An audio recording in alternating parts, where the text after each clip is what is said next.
প্ৰিয় বিশ্বাসীসকল, যদি আপুনি ঈশ্বৰৰ পৰা আশীৰ্বাদ বিচাৰে, আপুনি যদি অভিষেক বিচাৰে, এনয়েন্টেড হ'ব বিচাৰে, তেন্তে আপোনাৰ আটাইতকৈ প্ৰিয় বস্তুটো আপুনি এৰিব পাৰিব লাগিব।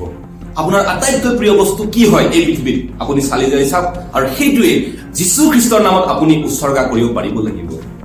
আব্ৰাহামৰ সন্তান নাছিলে, আৰু আব্ৰাহামে খুব প্ৰাৰ্থনা কৰিছিলে, হে প্ৰভু সন্তান এটা দিবি, সন্তান এটা দিবি, সন্তান। আৰু তেওঁ সন্তান পালে, আৰু সেই ইছহাক পালে। কিন্তু ঈশ্বৰে তেওঁৰ আটাইতকৈ প্ৰিয় বস্তু, যিটো বস্তু মানে নহলে নহব, সেই বস্তু অৰ্থাৎ সেই নিজৰ একমাত্ৰ সন্তানটোকে ঈশ্বৰে বিচাৰিলে, তোমাৰ ইছহাকক দিয়া বুলি কৈছে।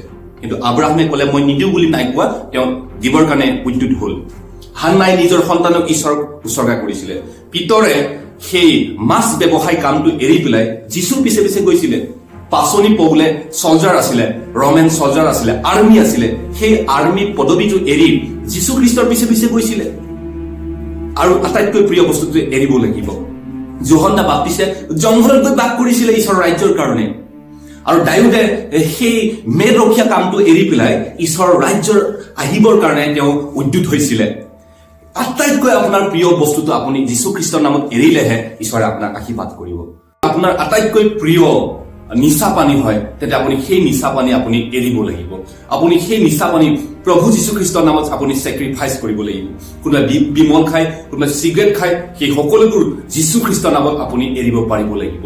আৰু সেইকাৰণে ৰোমিয়া 12 অধ্যায় 1 পদত কৈছে যে তোমালোকৰ শৰীৰক নিজ নিজ পবিত্ৰ বলিস্বৰূপে ঈশ্বৰক উৎসৰ্গা কৰা, আৰু এয়াই তোমালোকৰ যুক্তিসংগত আৰাধনা বুলি কৈছে। এই আমাৰ যিটো শৰীৰ, এই শৰীৰটো হৈছে ঈশ্বৰৰ পবিত্ৰ মন্দিৰ। ইয়াক আমি চেক্ৰিফাইচ কৰিব লাগিব। আটাইতকৈ আমি পৃথিৱীত আমি নিজৰ শৰীৰটো, আমাৰ নিজৰ দেহটো, এই দেহটোক আমি ভাল পাওঁ, কিন্তু এই শৰীৰটোক ঈশ্বৰৰ কি হ'ব লাগিব? আৰাধনাৰ কাৰণে, ঈশ্বৰক ৱৰ্শ্বিপ কৰাৰ কাৰণে আমাৰ এই নিজ শৰীৰটোক ঈশ্বৰৰ নামত আমি উৎসৰ্গা কৰিব লাগিব। আৰু সেইকাৰণে কৈছো, নিচা পানী আপুনি এৰিলেহে ঈশ্বৰে আপোনাক আশীৰ্বাদ কৰিব, ঈশ্বৰে আপোনাক এনয়েন্টেড কৰিব, ঈশ্বৰে আপোনাক অভিষেক কৰিব, আৰু আপুনি আগবাঢ়ি যাব যীশু খ্ৰীষ্টৰ নামত। আমেন।